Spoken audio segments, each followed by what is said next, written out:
नमस्कार, मैं ज्ञानेश्वर जायसवाल। आइए आज पुनः बात करते हैं छत्तीसगढ़ के साप्ताहिक करंट अफेयर 6 जुलाई से 12 जुलाई का, जिसमें छत्तीसगढ़ के प्रमुख करंट अफेयर के बारे में बात करेंगे। तो सबसे पहले बात करेंगे लघु वनोपज के संग्रहण में छत्तीसगढ़ देश में प्रथम। ठीक है, जो लघु वनोपज होता है उसके संग्रहण में छत्तीसगढ़ जो है देश में प्रथम स्थान में है। तो लघु वनोपज होता क्या है? लघु वनोपज लोकप्रिय जैविक के रूप में प्राप्त होने वाला वे वनोपज होते हैं जिनका उत्पादन आम तौर पर वनों में विभिन्न प्रजाति के वृक्षों से होता है, जैसे कि तेंदू से तेंदूपत्ता हो गया, बांस, इमली, महुआ आदि से उसके उत्पाद प्राप्त होते हैं। लघु वनोपजों में ठीक है, लघु वनोपज वनों में रहने वाले वनवासियों के लिए, जो वनों में निवास करते हैं वनवासी, ठीक है, उसके लिए प्राचीन काल से ही जीविकोपार्जन का महत्वपूर्ण साधन रहा है। ठीक है, जो लघु वनोपज होता है और वनवासियों के लिए प्राचीन काल से ही जीविकोपार्जन का महत्वपूर्ण साधन रहा है। अब देखते हैं इसकी स्थापना कब हुआ था। जो इसकी स्थापना हुई थी छत्तीसगढ़ राज्य लघु वनोपज व्यापार एवं विकास सहकारी संघ मर्यादित, रायपुर छत्तीसगढ़, जिसकी स्थापना 30/10/2000 को हुआ था। ठीक है, ये हो गई इसकी स्थापना। मध्य प्रदेश सरकार, ठीक है, छत्तीसगढ़ मध्य प्रदेश से अलग हुआ है, तो मध्य प्रदेश सरकार के अनुसार लघु वनोपज की परिभाषा किस प्रकार से दिया गया उसको देखते हैं। वनों से बिना वृक्षों को नुकसान पहुंचाए, ठीक है, बिना वृक्षों को नुकसान पहुंचाए उत्पादित की जाती है तथा जिसमें खनिज एवं वन्य प्राणी तथा उनके उत्पन्न शामिल नहीं है, लघु वनोपज कहलाते हैं। इस प्रकार से मध्य प्रदेश सरकार ने लघु वनोपज की परिभाषा दिया है। तो आइए जानते हैं इसमें क्या क्या प्रमुख बातें हैं। तो वित्तीय वर्ष, ठीक है, चालू वित्तीय वर्ष में छत्तीसगढ़ 104 करोड़ के 1.5 क्विंटल लघु वनोपजों का संग्रहण कर चुका है। ठीक है, अभी वर्तमान चालू वर्ष में 104 करोड़ रुपया के 1.5 अर्थात 1.5 क्विंटल लघु वनोपजों का क्या कर चुका है? संग्रहण अभी कर चुका है। यह संग्रहण देश में संग्रहित कुल लघु वनोपजों का कितना प्रतिशत है? 73.1% है। ठीक है, पूरे देश के जो लघु वनोपज संग्रहण होता है उसका कितना है? 73.713% है। और जानते हैं क्या क्या खास बातें हैं। छत्तीसगढ़ जो है छत्तीसगढ़ में 31 लघु वनोपजों का अभी क्या किया जा रहा है? 31 लघु वनोपजों का क्रय किया जा रहा है एमएसपी मूल्य पर। ठीक है, मिनिमम सपोर्ट प्राइस मूल्यों पर इसका भी क्रय किया जा रहा है छत्तीसगढ़ सरकार के द्वारा। तो प्राचीन में लघु वनोपजों की संख्या जो एमएसपी वाला था वो कम था, अभी इसको बढ़ा करके 31 कर दिया गया है। और जानते हैं प्रमुख प्रसंस्करण केंद्र जो कि लघु वनोपजों के लिए महत्वपूर्ण होता है। तो इसमें छत्तीसगढ़ में 6 वनौषधि प्रसंस्करण केंद्र बनाया गया है। ठीक है, जिसमें कोरबा के डोंगा नाला, जसपुर के पंचक्की, मरवाही का केवची, केसोडोर का गरियाबंद, ठीक है, गरियाबंद का केसरडार नामक स्थान है, और नारायणपुर का नारायणपुर में ही, और जगदलपुर के कुरंदी नामक स्थान पर प्रसंस्करण केंद्र बनाया गया है। लघु वनोपजों के संगठनात्मक संरचना देख लेते हैं। तो लघु वनोपज संघ होता है, ठीक है, सबसे ऊपर में। उसके बाद जिला यूनियन होता है सभी जिलाओं में, तो यहाँ पर 31 है। चूँकि किसी अधिक लघु वनोपज संपन्न जिला में एक आते ज़्यादा होगा, इसलिए यहाँ 31 दिखा गया है। और प्राथमिक लघु वनोपज सहकारी समितियाँ, ठीक है, 91 901 है। ठीक है, प्राथमिक लघु वनोपज सहकारी समितियाँ कितना है? 901। ये तो हो गए संगठनात्मक संरचना। आइए बात करते हैं दूसरे करंट अफेयर के बारे में। तो दूसरा करंट अफेयर है हमारा मुख्यमंत्री सुपोषण अभियान। ठीक है, मुख्यमंत्री सुपोषण अभियान यह 2 अक्टूबर 2019 से लागू है। ठीक है, मुख्यमंत्री सुपोषण अभियान 2019 से लागू है, गांधी जी के जयंती के दिन से ही। गांधी जी के जयंती के दिन से ही और 4-5 योजनाओं को एक साथ क्या किया गया था? शुभारंभ किया गया था। इस सुपोषण अभियान में 78,000 कुपोषण मुक्त हुआ है। ठीक है, 78,000 कुपोषित रहा था जो उससे मुक्ति मिली है। कुपोषण दर 13.79% घटी है। तो ये क्वेश्चन आ सकता है, कुपोषण दर कितनी घटी है, कितने हजार कुपोषण से मुक्ति मिली है, इस प्रकार के क्वेश्चन इस सुपोषण अभियान के अंतर्गत आ सकते हैं। इससे फ़ायदा किसको? ठीक है, इससे फ़ायदा गरीबी रेखा से नीचे जीवन यापन करने वाले 40% की आबादी को इससे फ़ायदा हुआ है, अभी भी हो रहा है। अब बात करते हैं अगले करंट अफेयर के बारे में। छत्तीसगढ़ को ठीक है, जो छत्तीसगढ़ में जो जीएसटी मिलता है उसको सेंट्रल जीएसटी को छत्तीसगढ़ से 9,422 करोड़ रुपए का टैक्स मिला है। ठीक है, सेंट्रल जो जीएसटी है उसको छत्तीसगढ़ से 9,422 करोड़ रुपए की टैक्स मिला है। आइए जानते हैं इसका प्रमुख क्या बातें हैं। वित्तीय वर्ष 2018-19 में 8200 करोड़ का जीएसटी प्राप्त हुआ है। ठीक है, 18-19 में। वित्तीय वर्ष 2019-20 में 9422 करोड़ का जीएसटी प्राप्त हुआ है, जो कि अगर 18-19 से तुलना करें तो कितना का ज़्यादा है, 1222 करोड़ रुपये का ज़्यादा है। तो स्वाभाविक बात है कितना हुआ है अभी, तो अभी जो फ़ायदा हमको लग रहा है 82 करोड़ है पहले का, और वर्तमान में 9422 करोड़ का। लेकिन इसका जो लक्ष्य रखा गया था 2019-20 का, वह था 9452 करोड़ रुपया। तो अगर लक्ष्य की बात करें तो जो अभी प्राप्त हुआ है वह लक्ष्य से कम है। कितने की कमी है? 0.32% की कमी है। और अगर रुपये में बात करें तो 30 लाख रुपये की कमी है। तो ये हो गया छत्तीसगढ़ से प्राप्त जीएसटी, जो कि सेंट्रल जीएसटी में इसका योगदान कितना है उसको देखें। अब बात कर लेते हैं जीएसटी के बारे में थोड़ा। तो जीएसटी का फुल फॉर्म होता है गुड्स एंड सर्विस टैक्स होता है। ठीक है, 5 विभिन्न प्रकार के टैक्स है अभी वर्तमान में, 0%, 5%, 12%, 18% और 28%। जीएसटी कब लागू हुआ था? जीएसटी लागू हुआ था 1 जुलाई 2017 से।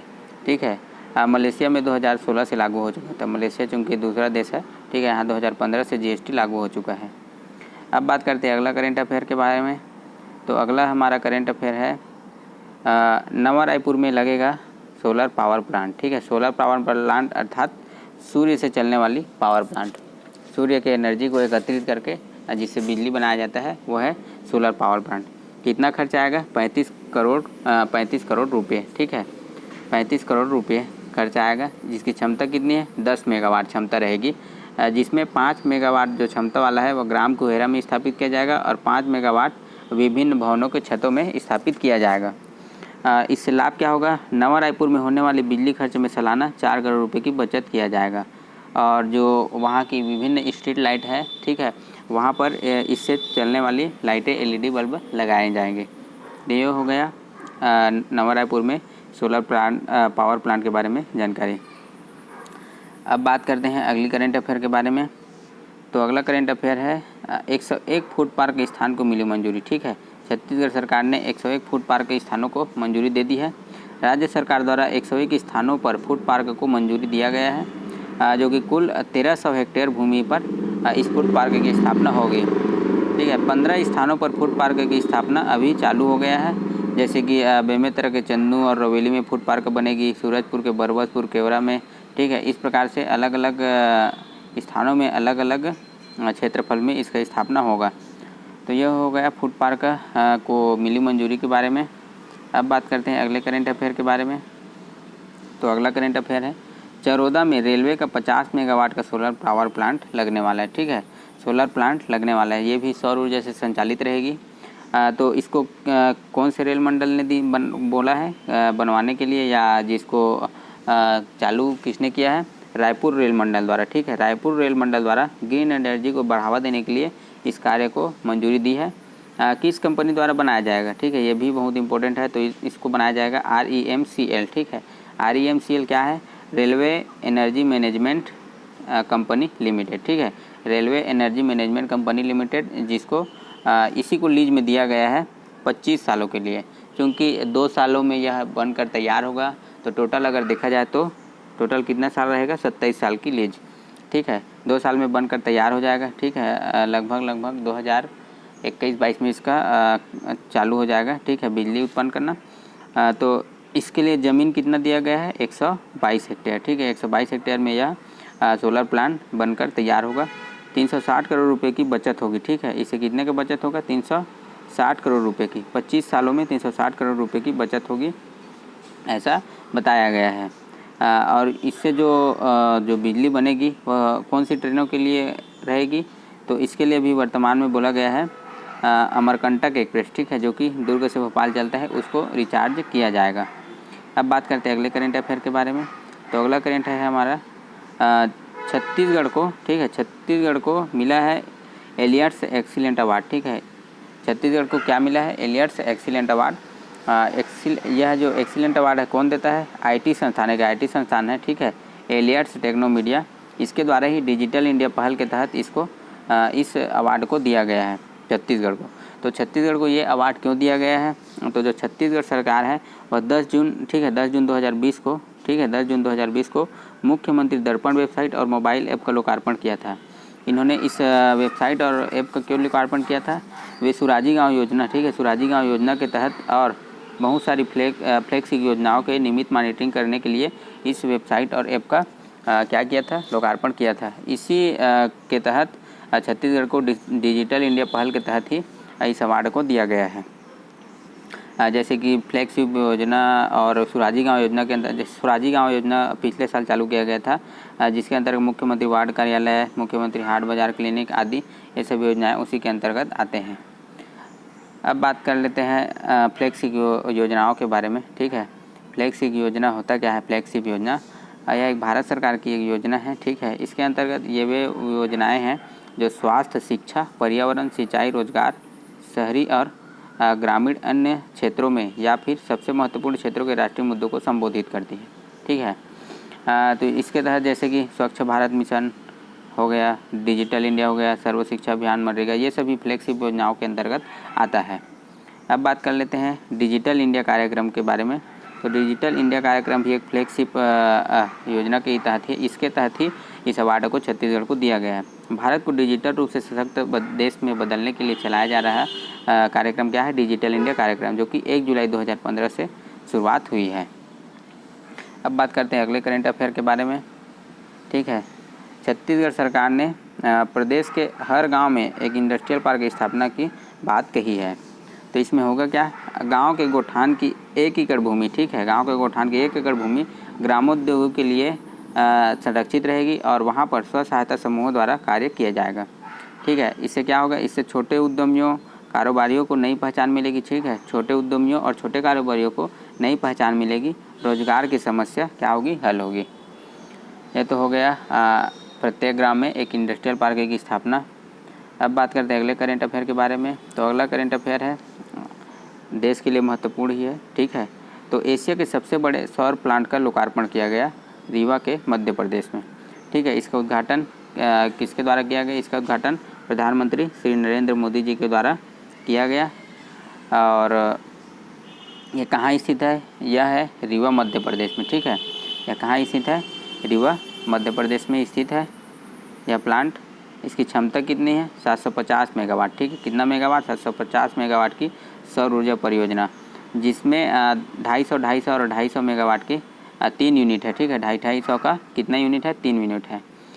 इसमें 24% बिजली, ठीक है, 24% जो बिजली, इसका जो 100% बिजली मान लो, तो उसमें का 24% जो बिजली है वो दिल्ली मेट्रो को दिया जाएगा, ठीक है।